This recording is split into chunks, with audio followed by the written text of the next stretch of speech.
very Jekyll and Hyde this year. We've had some really good games and then some games where they just get dominated like we saw against Baltimore. But this time and in this game, the Rams defense got off the field 70% of the time. Against Russell Wilson and the dual threat that he poses, I think that's pretty impressive and a big reason why they were able to limit what the Seahawks were doing on offense. All right, no doubt. Well, for our next takeaway, we're going to go to Bucky, and he's got a little something on a rookie quarterback. Drew Lock gives the Denver Broncos juice. Texans will rush 4. Shotgun snap. Locks looks left, throws left into the end zone. Pass is caught. Noah Fant, touchdown, Denver. Noah Fant with the touchdown reception, his 3rd of the season. When you look at the rookie quarterback and how he has performed for the Denver Broncos, you have to be impressed. 300-yard day, 3 touchdowns. And I think the thing that is most impressive about Locke is the energy that he has brought to the team. His swag, his confidence, his ability to inspire his teammates. That is exactly what you look for from a franchise quarterback. We talk about it all the time. A franchise quarterback gives your team hope. He has given the Denver Broncos hope by the way that he has performed. If the Broncos keep this up, I think they end up rolling into 2020 with a lot of confidence that they got a QB1. Yeah, Bucky makes some great points there, Rhett. And a couple things I want to remind people about Drew Lock. This guy started 40-plus games in the SEC, so He got a lot of experience playing against high-level competition. And look at the amount of time he was allowed to sit because of that thumb injury throughout the beginning of his rookie campaign. So you've got a lot of snaps, but then you've also got that adjustment period every rookie quarterback has to make. He had the benefit of sitting, watching, really, really learning this system. And Bucky used that word, kind of that swagger, that confidence. You could see it. After every touchdown, he was jawing with the Houston Texans. He was feeling it a little bit, and I love it. To me, you can't be too confident as a young quarterback. Give me all that swagger. Give me all that confidence. Well, it looks like he's also bringing out the best in his fellow rookie in Noah Fant, and that's encouraging to see. So now – let's just take a quick look back at the 2019 draft class here for the Broncos. You got Noah Fant, who they traded back with Pittsburgh, and we thought they might take him at 10. They ended up going back to 20 and getting Fant. And he's had an up and down season, but look, these last couple of games have been, noteworthy in terms of progress with Drew Lock. And then you got Dalton Reisner, who started every single game for them along the offensive line this year. Was another second round pick, right? And then they go and get Draymond Jones later. He, he's had some injury, got injured in this game, but in the last 7, since week 7, he'd been a part of their rotation. Those are your first 4 picks. You're feeling pretty good about that moving forward. And for a team that's kind of struggled in terms of big-time draft classes in the last couple of years, that's, again, some signs of life in a season that we thought was lost. And don't forget their first-round pick from last year. Bradley Chubb's missed the season. So Exactly. They're going to get him back next year as really one of the best young pass rushers in the NFL, teaming back up with Von Miller. So some hope, some optimism there on the horizon for the Denver Broncos and their organization. Looks like maybe they've finally figured out this whole quarterback thing. What do you got next, Rhett? Next up, even in a win, the Browns lose. Mayfield shotgun, he's got the snap. Back, settles, looks up in the pocket, runs left to the corner. He's to the 10, he's to the 5, he dives around the pylon. No signal, now they do. Touchdown, Baker Mayfield. What a job by his body to hook around the pylon and get it in as he runs it in from 7 yards out on 3rd and goal. So in a game where we should be talking about a Browns victory, Baker Mayfield rushing touchdown, and the rushing attack as a whole really coming in and kind of proving and picking up where they left off from a year ago when they kind of caught fire late in the season. Instead, we are talking about another installment of Cleveland drama. I'd say that, wasn't handled right. He's not able to run as well as he should be able to, as well as he knows, and that's frustrating for him. You can sense that's some of his frustration where that comes from. So it wasn't handled the right way in our training room. So it is what it is, and so his not 100% is still good enough for us. So that's Baker Mayfield talking about the report that came out before the game that Odell Beckham has been dealing with a sports hernia injury since training camp, and one of the reasons why we just haven't seen him take off this season for Cleveland. And then he says inadvertently throwing the training staff under the bus for their mishandling of the whole situation. Now, I do want to mention he did come out and clarify his remarks and apologize that he wasn't trying to, again, take shots at anybody within the organization.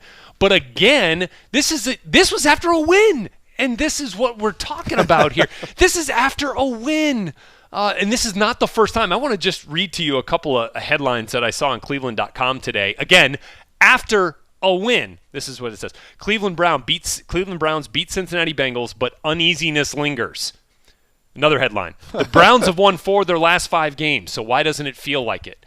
I mean, that's what we're talking about here. I mean, you go back to the, obviously when they beat Pittsburgh the first time, you have the whole Myles Garrett, Mason Rudolph situation. That taints another victory here in the division, a big one, right? And then going into the second Steelers game, they lose, and you're talking about the T-shirt thing with Freddie Kitchens. This team cannot get out of their own way. What is going on there? Is it systemic? Is it an organizational issue? Is it something that you can fix?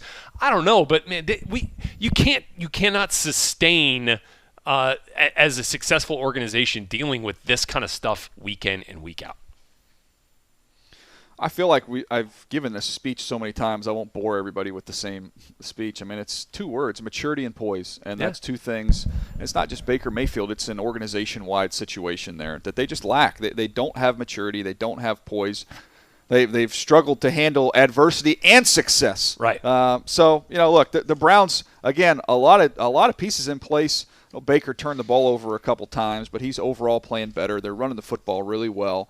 A lot of things to like, but man, it's just like you said, right? Every week it's something else, and it's just to me the biggest thing, just a lack of maturity. Right. There is a lot to like the Kareem Hunt, Nick Chubb run game and pass game out of the backfield is as good as we're seeing in football right now. And again, and then that's not even to mention the fact that you got the report out there from Jay Glazer, that Odell Beckham is telling basically anyone who will listen that he wants out already. I mean, I'd love to give the guy the benefit of the doubt and credit to him for playing through a sports hernia core muscle injury. That is as difficult as it gets because your core connects to everything. And I can imagine how painful that is for a receiver trying to deal with that. But, man, it's got to stop following him. It's got to stop following this team. We're starting to get a few years removed now from the elite Odell Beckham, too. Right. That's not just right over your shoulder. It's getting further and further in the rear view. It's been a couple years now.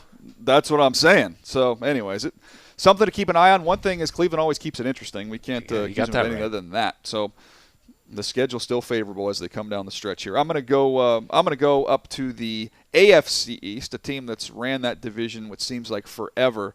But, man, that is some ugly offense in New England. Takes the snap, Chiefs spring pressure, left side throw, and it's broken up in the end zone! Broken up in the end zone! A corner route to Edelman, knocked down by Brashad Breeland, 5 yards deep in the end zone. The Chiefs hold on downs at the 5-yard line. Well, that final play there, Rhett, kind of a symbolic of this Patriots offense where you had Jacoby Myers who was open, Tom Brady wouldn't throw the ball. Our good buddy Dan Orlovsky over at ESPN did a nice job breaking that scenario down. You've got 3 drop passes from Jacoby Myers earlier in the game. Doesn't trust him, wouldn't put it on him, decided to force the ball into Julian Edelman, and this is an offense that just can't find anything. They're not winning up front like we've seen this offensive line do in years past. I thought Frank Clark and company collapsing the pocket on Tom Brady. You miss your center and Andrews. That showed up. Chris Jones getting interior pressure. There's no trust. I mean, we could go on and on and on about what's wrong with this Patriot offense. Yeah, and you're absolutely right. I mean, offensive line not getting it done. I mean, they're winning with defense, special teams, and trickery.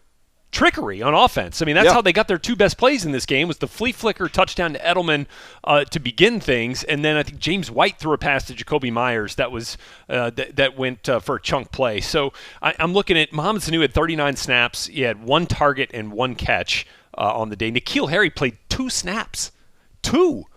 He had 1 catch, and it was, unfortunately, it was a catch that should have been a touchdown. Clearly stayed in bounds, but the Patriots couldn't challenge it because they were already out of challenges. That obviously a big talking point in New England this morning is the fact that it was not a great game by the officials on that crew. They had some questionable calls that skewed more towards the Chiefs in terms of impact.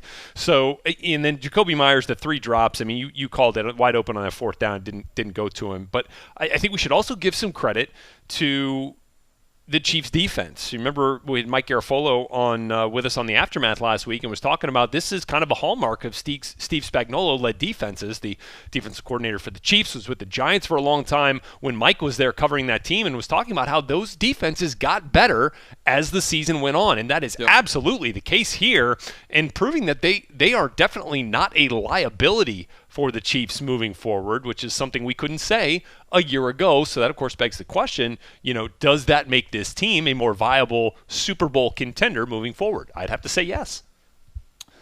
Well, here's one question to tie these together. Man, if the Chiefs can somehow close out strong, they've got the Broncos, the Bears, the Chargers, and the Patriots drop a game here.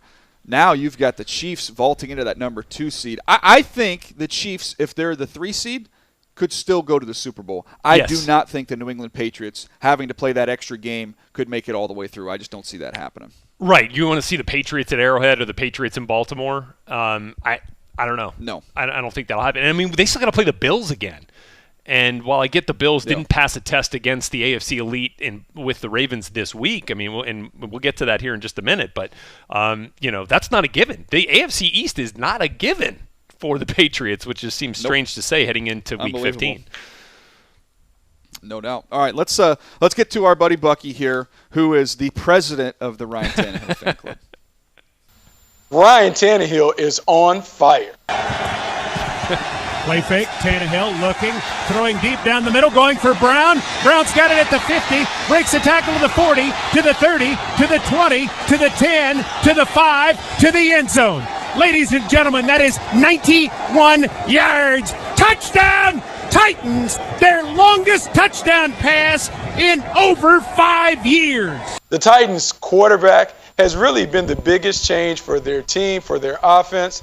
You talk about a team that's won 6 out of their last 7. He continues to do it in a spectacular way. 300-yard day, 3 touchdown passes, and what I like is the connection that he has with A.J. Brown. A.J. Brown, 5 catches, 153 yards, 2 touchdowns. This passing game complements a dominant rushing attack spearheaded by Derrick Henry. When they made the change to Ryan Tannehill, Mike Vrabel wanted to give this offense energy because he was looking for a spark. Ryan Tannehill has responded in splendid fashion. He is the reason the Titans are maybe the most dangerous team in the AFC. Woo! Well, here's my reaction to Bucky's take there. He's all in. He's all in on the Tennessee Titans. Better believe it. Take there. But my takeaway actually goes back to college because I'm watching those highlights and I'm talking about Bucky and how he's bought in with A.J. Brown and who wouldn't buy in the way he's playing. Did I miss? Did Ole Miss? They won the SEC the year before, right? With A.J. Brown and DK Metcalf and Dalton Knox, right? Yeah. I must just not be looking at something correctly. No, yeah, you just How in missed the it. world were they not better with all these guys? Good night. I know. I guess it comes down to the quarterback, right? But look, you're right. That's been. I mean, A.J. Brown has had some huge games. Makes you wonder, when are we going to get Corey Davis? Like, is he capable of some of those big games as well? And are they going to have a nice 1-2 punch there? We know what Derrick Henry can do. But, look, when you're the subject of one of our takeaways for, 6 straight weeks, which Ryan Tannehill has been, you're doing something right. I don't know if that alone will get him, his next contract with the Tennessee Titans. But look, it's got to be something your agent talks about when he goes into negotiations with John Robinson. Like, look, DJ, Bucky, and Rhett are on the Tannehill bandwagon. He's been on the Move the Sticks 10 Takeaway podcast basically the whole season. This guy deserves big money. But that is the question. Has he done enough to earn a contract with the Titans or with someone else? Here's the thing. Yeah, go ahead. Rhett. He's a good player. Right. He's always been a good player. If you're a good, not great player, your performance will depend on what's around you. So if he has some pieces around him, he's going to be successful. He's a good player. He's not an elite, great player that's going to pull everybody else along with him. He's well established with who Ryan Tannehill is. So if you feel comfortable and confident about the roster you have around him, absolutely, you play with Ryan Tannehill, you're going to win a lot of football games. I'd say minimum they franchise tag him at this point with what he's done thus far. Oh, absolutely. I think the next 3 games will determine whether they decide to pony up the 5 years, $150 million, the $30 million deal. Because the next 3 games, they've got the Texans twice, which will determine the winner of the AFC South this year. They also got to play the Saints in that mix. So they go Texans, Saints, Texans. That's as tough as a 3-game stretch as there is in the season. To me, that determines whether they go after him long-term or whether they're going to go franchise tag and let him play that out. So I feel like that's where we're. Who are you going to find that's better? Who are they going to get that's better than Ryan Tannehill? No, right now, probably nobody. Nobody. Yeah, but I mean, are you still happy with that for the next 5 to 6 years? Is the question. Yeah, how long of a commitment do you want to make? That's to what it's about. I hear what you're saying. Kind of how he close out depends on whether or not you want to do a long-term deal. To me, I think you kind of make the decision. We're comfortable with who he is. Now let's allocate our resources. Right. How do we keep him there? On this team, add some more playmakers. Exactly right. Exactly. So we'll see what they do. That'll be a fun one to watch. I don't imagine him playing for anybody other than the Tennessee Titans. No, I'm with you. I'm with one? you on that. Yeah, and I think Jameis Winston might be in a similar situation, which we'll get into later. Up next for me, we're going to Orchard Park, New York, where the Ravens defense the Ravens D stands for dangerous. 4th down and 8. Josh Allen out of the shotgun. Devin Singletary with him in the backfield. Ravens show blitz. Here comes Earl Thomas off the edge. Singletary's pass over the middle. It is incomplete. No flag on the play. Marcus Peters with the play. And with 1:03 left in Buffalo, the hay's in the barn. You heard the radio call there talking about Earl Thomas, and Earl, after the game, said this Ravens team, is as good as the Seahawks team he was on that obliterated the Broncos for a Super Bowl championship. And at this point, I'd have to agree with him because defensively, they are, that's maybe the one storyline about the Ravens that has been a little bit under the radar. They are proving that they're really good. I mean, and I think since Marcus Peters has come over for Baltimore, they've been even better. In fact, our pal Mike Silver, who we'll hear from on the Aftermath today on NFL Network, 3 p.m. Eastern Time, had a nice piece there talking about what Marcus Peters has meant to this Wink Martindale, defensive coordinator, defense, and it has given him the opportunity to blitz more, to take more risks, because now you have Marlon Humphrey, you have Jimmy Smith, and Marcus Peters back there who can cover one-on-one, which gives you the opportunity. I think they called, Silver told us they called 14-0 blitzes in this game against Josh Allen. That's a lot. That is leaving your corners out there to cover a lot with no help, and it paid off. So that trade has been huge for Baltimore, bringing Marcus Peters in. He makes the deflection on basically the game-saving pass from Josh Allen to John Brown. And, look, I think he's been a huge addition, a couple of pick sixes already. So that's out there, NFL.com/silver if you want to read it. But I think the defense is proven that they can make it stand up, even when the offense and Lamar Jackson is not lighting up the scoreboard. Well, you mentioned the addition of Peters there, and I want to go back to a couple losses they had back-to-back. The last 2 losses they've had this year. They give up to the Browns. To the Chiefs, they give up 33. The next week, they give up 40 to the Browns. And then look at these numbers as they come down. Steelers, they give up 23 in a win. Bengals, 17. Seahawks, 16. Patriots, 20. Bengals, 13. Texans, that offense, 7 points. Wow. Rams, that offense, 6 points. Niners, although the weather was a factor there, 17 points, and then this Bills offense, 17 points. So coming off those back-to-back losses, this defense just continues to improving it better and better, and they've played some good offenses. I would love to have seen that 49ers game in a little bit better conditions to see how that would have turned out to give them a good challenge here. But spoiler alert, they ain't going to get a test from the Jets this week. Right. The question is whether or not the Jets are going to score. Will be something to keep an eye on. And I'll be honest, Red, I fully appreciate and I would give my MVP vote to Lamar Jackson, but I'm still one of those people that every week I'm just waiting. Okay, somebody's going to is going to figure this out defensively. They're going to kind of solve this puzzle.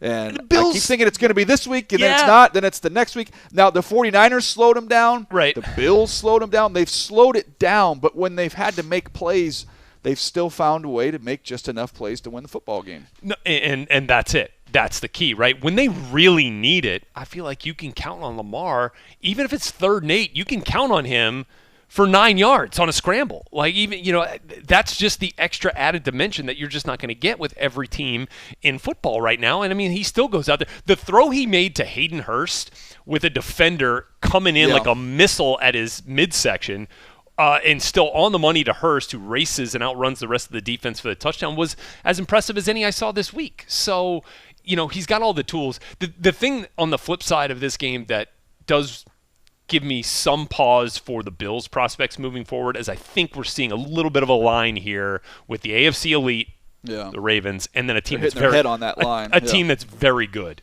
in the Bills. And I think what we're learning is the Bills' pass game is not quite ready for prime time just yet against a really good defense. That's where because they ran the ball actually decently against Devin Singletary against Baltimore. It's where they kind of made their hay. Yet they were still in a position to win and tie the game late. So I think the pass game there for Buffalo is probably the difference. Yep, I think that is, and that's the question for them going forward. You get in the postseason, right? The windows shrink, the field shrinks. You've got to be able to make 3 or 4 of those throws, and that's just kind of the question whether this Bills passing game is ready to take that next step. We'll have to wait and see. Most impressive thing, by the way, I've seen the last 24 hours, Rhett being able to identify the correct camera. He is a pro. I'll just leave it there with that. All right, let's see. Let's get to the next one here, which is the Indianapolis Colts and a complete flop job in Tampa. 3 on the huddle clock. Here's the snap. Pass on the left side. Got a bubble screen set up. Tackle right at the point to make. No, fumble football. Picked up by the Buccaneers. Bucs have the ball. Tampa Bay is forced to take away. It's Mike Edwards with the football. Marlon Mack rolling on the field is fumble. And he fumbled the ball. Tampa Bay Buccaneers forced the first takeaway of the ball game. That's our 22nd of the year. Edwards, hang on to that pigskin. That's yours, buddy. That was Devin White with forcing the fumble, who's really put together some big-time plays over the last month. He's been outstanding there for the Bucs. But, Rhett, I know they've had injuries there in Indianapolis. Yeah. A lot of teams have had injuries. No, that's true. Man, what in the world is going on with this team? That's tough, man. It's look, they were without Marlon Mack for about 3 weeks, just as he was really getting going. When they had that game against, I forget who it was, but they had the 200-yard rushers with him and Franklin, and then. Give me the quote from Bruce Arians about the 2 receivers, Marcus Johnson and Zach Pascal. It was funny. He said, look, we did some good things offensively, and I know that this Colts team was missing a lot of bodies, but man, we made these Colts receivers look like Marvin Harrison and Reggie Wayne. They did. They really did. I don't think that he views them in that light. So It was an interesting takeaway there from Bruce Arians. It was, and they've allowed 30-plus points in a game for the 8th time this season. That's tied for the most in the NFL. However, how about Shaq Barrett? Quiet 15 sacks this season. I know. That's insane. Now, if they could just figure out the secondary a little bit, they've got the players up front and on the second level with Devin White and Levante David. That's going to be fun to watch for the next few years. There's a lot of young players in that secondary that they've spent high draft resources on that just haven't come to fruition. But can we just can I just talk about the best short-term memory in the history of the NFL again? With Jameis Winston. Oh, Jameis? Without fail, no one is as unfazed by interceptions as Jameis Winston. And God bless him for it. Doesn't care. I think it's absolutely an admirable quality, and I am not making fun. This is a dead, straight-faced, serious take here. That is a really important quality for starting quarterbacks. It's just he has to display it very often, which is the problem. But can I just say that I just another important quality? Another important quality, not giving the ball to the other team repeatedly. Right. But here's the problem. Here's what I want to say, DJ. I feel like I just want to hang out with Jameis. I want him to just follow me around because anything that goes wrong, he'll just be like, "Don't worry about it, dude. We'll get him next time. Watch, we'll throw a touchdown on the next possession. It's no problem. Anything that happens, he's going to keep my spirits up. He's going to keep me resilient. He's going to highlight the positive in the face of negative. I want Jameis Winston around because he's going to make me feel better about myself. He's going to make me understand that, when something goes wrong and maybe I botch a bump on the aftermath later today, don't worry about it. You got another shot next time to throw a touchdown on that bump. Yep. On that tease. So thank you, James, for reminding us of the optimism that's out there. I think it's cute that you said maybe he'll mess up a bump. Yeah, maybe. What's that shirt you're wearing? What's it say? Stay positive? Come on. Stay positive. I'm positive you're going to mess up a bump. Look, the thing with Jameis, I go back and look in the scouting side of things. The baseball, right? He played baseball at Florida State. I'm curious. I guarantee you he's had a couple experience of walking the bases loaded before striking out the side. No question. No question. Yeah. That's a good analogy. What do you got next? All right, I'll get us to the next one here. The Packers are at their best when Aaron Jones is the focal point. And the snap, the kid Jones up the middle, cuts it back, straight ahead to the end zone. He dives in for the touchdown. And the Packers take a 6-0 lead. 4-yard touchdown run by Aaron Jones and a Lambeau leap to the south end zone stand. Look, he was their leading rusher and their leading receiver in this game. Now, you can say what you want about the Packers. They go up 14-0 in this game. Looks like they're on their way to a blowout, and the foot kind of came off the pedal. Pedal comes off the floor a little bit, and they let the Redskins back into this game. They actually had a shot to recover an onside kick and then go down for a field goal, or another touchdown, rather. So, but the thing is, I think we've seen when the Packers offense is at their best, Aaron Jones is what's driving it on the ground. They are most successful. Yeah. I mean, God, he had almost 9 yards a carry in this game, 16 carries for over 130 yards. It makes you say, like, why didn't they keep giving it to him? Why didn't they give it to him more? 32 carries might have gotten him 300 yards in this game is what it felt like. So, hey, look, I know you're not going to do that, but I think we've seen with this Matt LaFleur-led offense that they are a running football team, and when they run it really well, they can compete with anybody in football. And so, that's what I feel like. It makes me less worried that Aaron Rodgers has his 9th game with a sub 100 passer rating. I don't care about that when they're running the football well. I don't care about the fact that he's thrown for under 200 yards in 3 of the last 5 games when they are running the football successfully, because you know what that does, DJ. Your defense isn't on the field for as long. Everybody's a little bit fresher. The offensive line is working a little bit better in that regard. And you're keeping hits off Aaron Rodgers. So I just feel like that's the way to go for this team. Yeah, I mean, in theory, yeah. I mean, they give up 4 sacks in this game, and I go back to watching them in person with the Chargers front getting after them. We saw what the 49ers front did to them. That's why you got to run it. 4 sacks in this game to the Redskins. I know, but I just start thinking about this Packer team, and I start thinking about them getting in the postseason, and I look at the matchups that they're going to have in the postseason, and whether or not you're in the camp of Aaron Rodgers holds the ball too long, which he does at times, or whether you're in the camp that says this offensive line doesn't pass protect very well, that to me is a major, major cautionary tale for what's ahead of them once they get into the tournament. They've got to get better in that area because you're right. You just can't keep drives alive when you're taking sacks like that. So that's my one piece there on the. The good news is that they can sack the quarterback with the best of the teams as well, with Zadarius Smith and with Preston Smith and with Kenny Clark and Rashawn Gary. I mean, there was one play where they caused absolute havoc for Dwayne Haskins. A couple of plays like that. They sacked him, I think, 4 times as well. So. They got to him 4 times. There you go. All right, what do we got next? All right. Well, I always do one from the game I'm at, doing those Charger games, and got to see something pretty unique in this game against the Jags, and it involved a very talented running back named Austin Eckler. 3 left, 2 to the right. He throws a little wide receiver screen to Eckler, who is lined up with a wide receiver to the 40, 45, 50, Jaguar territory, 40, 30, 25, 20, 10, 5, touchdown, just like that. Yeah, that was pretty cool right there to listen to that. That was the Jaguars side of things. And then on the flip side, I see you're now pulling a little Tony Romo action as we were listening to this one on the radio of the Chargers broadcast. Let's see how that unfolded with you and Money. Eckler now in for Gordon, out wide of the numbers right, and the slot is Henry left. You got a linebacker on Eckler. And here comes the quick blitz. There's Eckler. Gets a block, 20, 25, 30. It's a foot race, 40, 50, into Jags territory, 30, 20. Austin Eckler to the end zone. Touchdown, Chargers. There was nobody there. I mean, you had blockers and 2 defenders, and once he got by that first line, there was nothing between him and the end zone. A foot race won by Austin Eckler. That was set up beautifully. I love that. I love the contrast. Yeah, they had the screen set up on both sides, but it's just fun to watch how they've used Austin Eckler. The season has not gone the way the Chargers want to go, but he's on pace to have over 1,000 receiving yards. He's having a phenomenal year and goes 100-100 in this game, which is the first time since 1985, 100 rushing yards and 100 receiving yards by a player. Lionel Littletrain James was the last one to do that. I was shocked LT never had a 100 game. Really? When you consider how many balls he caught. Yeah, I was shocked by that. Huh. But on that play, Rhett, They split Eckler out, and what we've seen going back to the Titans game, if you remember that game, that was a weird ending with the fumble by Melvin Gordon. The goal line stuff, yeah.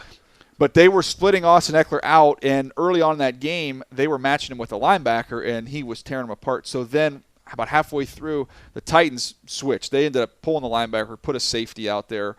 Some teams have put a corner out there. But we haven't seen many teams match him with the linebacker since that Tennessee game. So when he lines up wide on a 3rd and 10 with no middle field safety, and I look out there and you see a linebacker, like a little bell goes off and goes, uh-oh. That's not going to end well for Jacksonville. Well, I was thankful that we spot shadowed the linebacker, as you called it out there on the broadcast. When you mentioned, there's a linebacker on Eckler, we did a little spot shadow because that was the last time you saw him in the frame. Because once Eckler got the ball, it was over. I couldn't even tell who it was at that point. It was gone. Look, that's crazy. And it makes me wonder what the Chargers are going to do with Melvin Gordon, after the season. We can obviously get to that question, burn that bridge when we get there. But it is something worth figuring out since when Austin Eckler's been in there and been a focal point again, it does seem like that's when the Chargers have also been at their best, right? And then, on the flip side, is this just trending towards another total teardown in Jacksonville? Like, how did we get here so quick? This is the thing. There's nobody in the stadium, and it really emptied out early on. And then when you look at their losses that they've had here, coming lately, 26-3, 33-13, coming unglued, 42-20, 28-11, 45-10. I mean, they are getting their doors blown off. And on the other side of things, you look at this Chargers team. How's this for a nugget, Rhett? This team, the Chargers, have a plus 38 point differential. They're 5-8. And then you look at a team like the Seattle Seahawks. Yeah. They're 10-3 with a plus 20 point differential. Oh my gosh! He'll explain that one. Is that unbelievable? You can't. Right, one getting ready, one competing for the top spot in the NFC, and one just playing out the string here. That's crazy. Yeah, crazy. No doubt. All right, what's our next one? Next one, last one, best one. Jimmy Garoppolo is a winner. 49ers have no yards rushing so far on 2 carries. Here's a play action to Kittle. Garoppolo looking for a deep ball. Going to throw one down the middle for Emmanuel Sanders. He's got it! He was knocked out. He can get up and run. He may have been touchdown. Breaks a tackle. 10, 5, touchdown! San Francisco.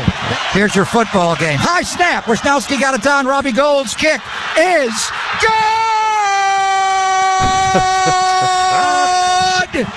Robbie Gould beats the New Orleans Saints at the gun.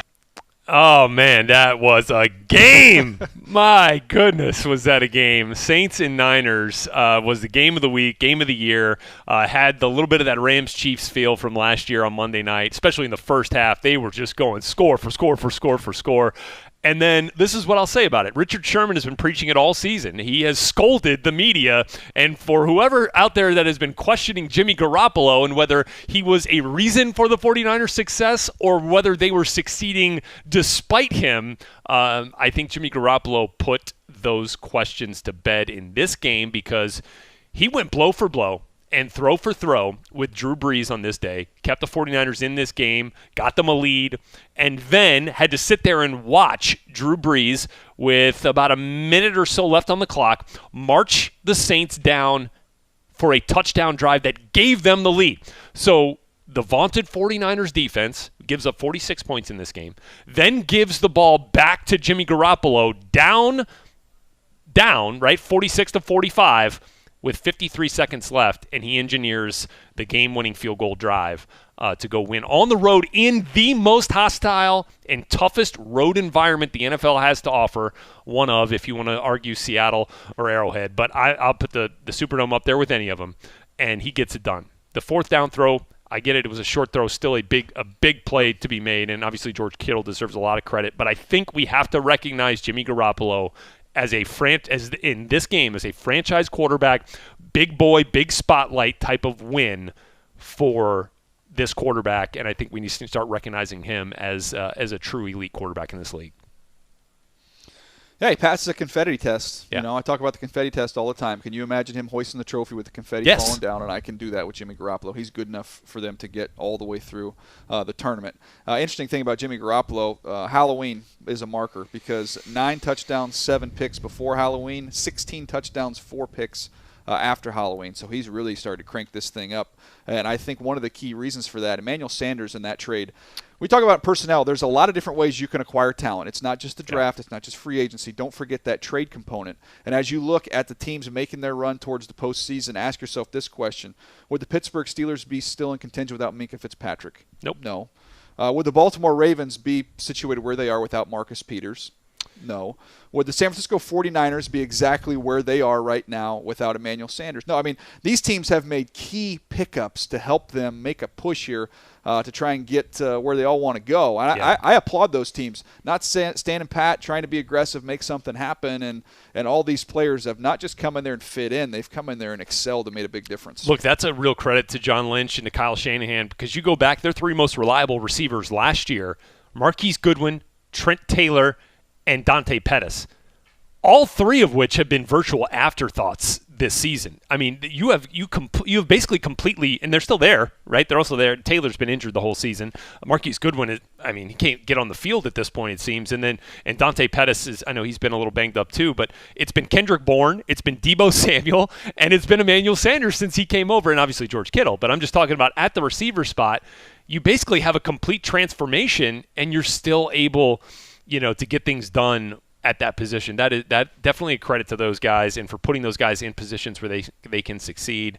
I tell you what, man, this brought me back to the days of sitting up in section 253 in the Superdome and watching the Saints lose to the 49ers, and it was Joe Montana and Bobby Hebert dueling.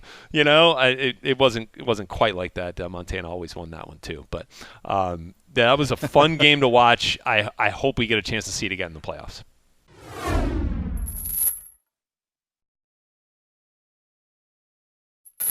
All right, Buck, let's play a little hits and misses here, and we are going to go to the 2015 draft class. So get your mind in that space here, 2015, and let's start off with the hit first, and then we'll get to the miss. You ready to go? All right, let's do it. Okay, this player was a fourth-round pick, and I was a little bit higher on him than the fourth round. I mean, I had my grade puts him more in that early third-round range, and he's been even better than that, but I'm counting it as a hit. Okay, Buck, here we go. This is an edge rusher. This player was outstanding at the East-West Shrine game. He's got very heavy hands. He can hold the point of attack, relies on effort as a rusher, not a natural bender, but a physical player. And he was picked in the fourth round, and he has been much better than that.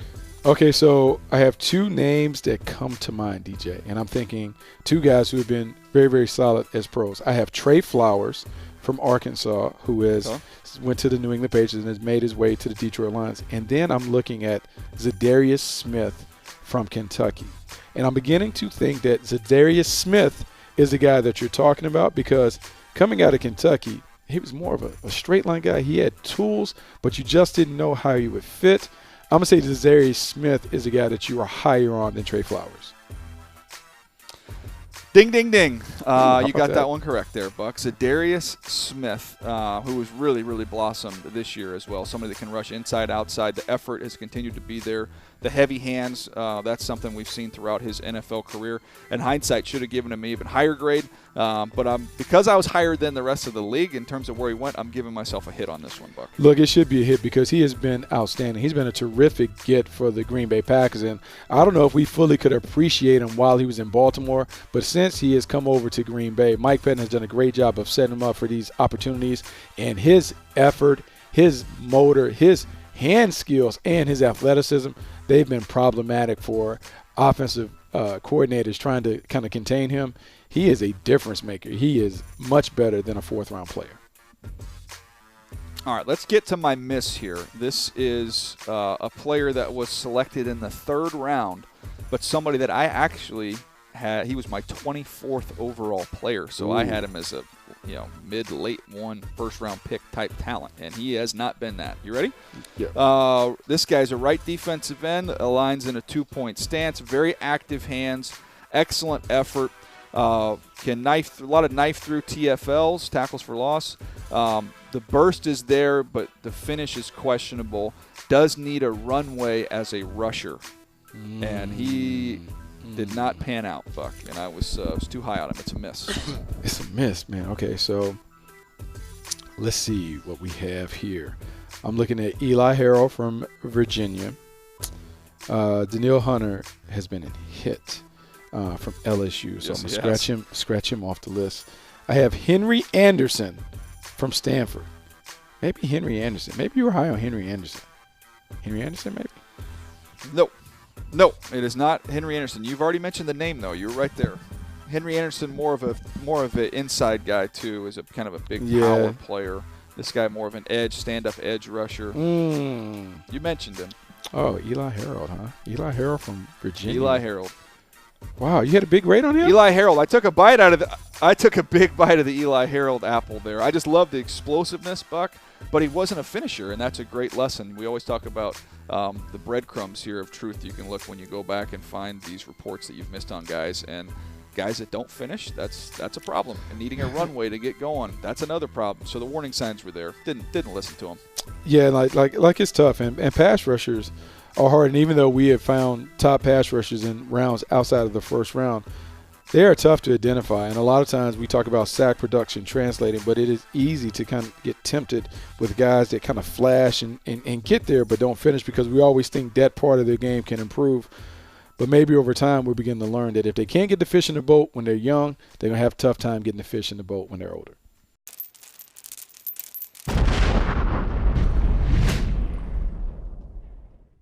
Well, Rhett, that was a fun show. Great to have Bucky contributing from over in England. A lot to discuss here on today's Takeaway podcast. Got a couple more podcasts coming your way, including some special content. I'm not going to give it away, but some special content is on the way. You're going to want to stay tuned for that.